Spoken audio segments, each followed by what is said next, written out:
Morning, ladies and gentlemen, and welcome to our BKB Wool Market Report. Morning, Jacques. Morning, Leon. Jacques, what was your impressions on the auction?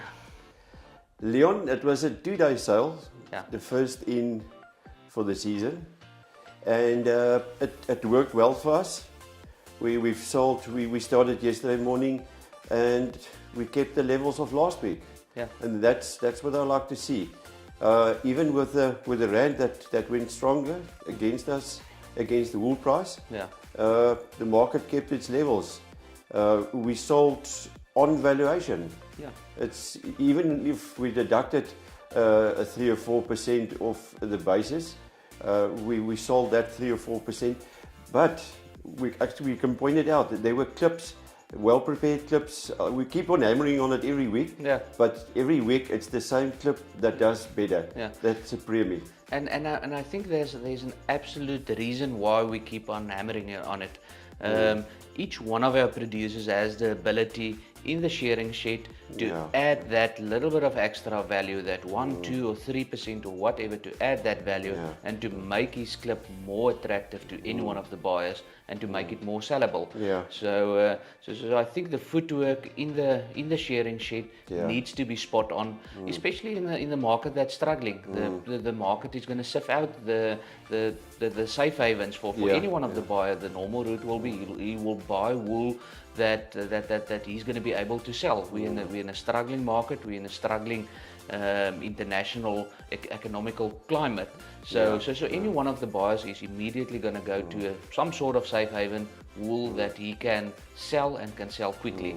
I don't think they're going to stick their neck out and running huge risks on buying wool that they have the risk on not selling it in a short time. Yeah, the thing that and it's what are we talking about, a well-prepared clip? Yeah. Simple things like your fleece lines need to be a 0.5% VM maximum. Yeah. So if you've got a VM problem, skirt it out. Yeah. That's why we've got skirtings. Take the necks out, keep the neck separate. Get the neck. That's where your VM problem is going to be in the breeches and in the necks. Yeah. And the belly side, and that's why we keep them separate. Yeah. And then take them out of your fleece. Make sure the variation within your fleeces. I think another thing that stands out to me lately is we've got beautiful wool. It's a snow white, but then there's yellowish pieces running through, and that changes the color. That doesn't wash out. Yeah. And automatically it drops it a style. It drops it from a 4 to a 5 style. And again, something that needs to be addressed in the shearing shed. And I think it's not a genetic thing or anything on the merino or on the wool sheep side. Yeah. It's a conditions. We had some good conditions. We had some heavy rains on the sheep, and that's the cause of that yellow piece that we see. The more creamy color or that solid yellow stripe that we see in the wool. So it's due to conditions, and as you've said, we need to get that out. Yeah. Well, if you look at the Aussie market week by week, they point it out. Yeah. And they've got poorer wool. They've got a big drought at the moment running. And so they'll have a drought fine wool presenting, so they'll have more 16 microns than normal. Yeah. So, and the market unfortunately is not there. Yeah. So we've got the sound 16 microns. Yeah. We're running on the Cathcart, the Adelaide clips. Yeah. They're running 40-50% newtons on the 16-17 micron. Yeah, beautiful. Newtons, We had Neil, Robin and Guy Evans, Grass Company, a beautiful 12-month clip with some of the AM lines 90 mil plus, but with NKTs of in the high 40s up to the 50s. Yeah. So beautiful, good length wool with strong. and those are the type of wool, and they have their well-deserved place in the number one position on the day of the auction. Of the auction, So I think we're constantly on these 15 to 16, between 15 and 16 is the constant group that's on the top 10, and then that's the reason why they're there. They have this beautiful CFFH line of 15.7 that they sold for 200 rand, the top price of the day. But there's a huge part of the clip that's 18.5, and that's probably never going to get into the top 10, but still sold at the 2-3% above market levels. It's a beautiful prepared clip. And I think it just crossed my mind now. What we should do is we should have a top 10 for 70 micron and finer, and a top 10 for 17 and coarser. Yeah. And we never mention them, and there's a lot of them. Yeah, there's a lot of producers out there that puts in the effort, and but just due to the micron, won't get into the top 10.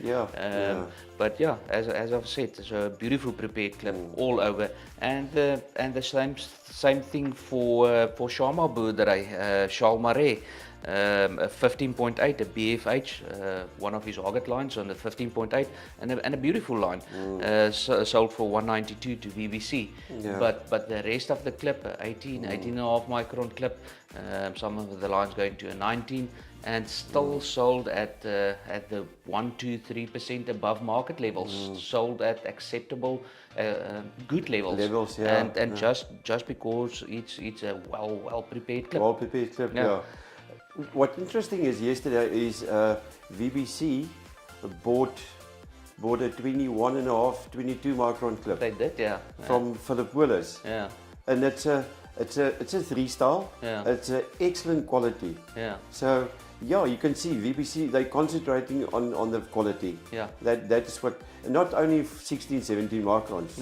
They specialize in that micron group, but they're moving down to the very well prepared 21, 22 micron but the excellent quality. It's like etched on the, and it's beautiful. No, definitely. And the other thing was Stukken in the 16 between 16 to 17 micron. They were a little bit quiet in the previous few weeks. But yesterday they were actually quite active within that micron range, and again on those selected 16 to 17 micron lines.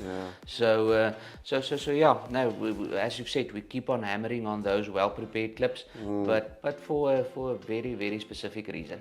Week by week, they're selling. They're selling. But I was like, Jacques, next week the auction is starting to get bigger, 2 full days. So the volumes will be there. So it's what is it, the 9,000 bale catalog again? At least, maybe even a few bales more. But between 9 to 10,000 bales on offer next week. Thanks, Jon. Jacques, thank you. Ladies and gentlemen, and thank you for watching. Next week we'll have the market report ready again.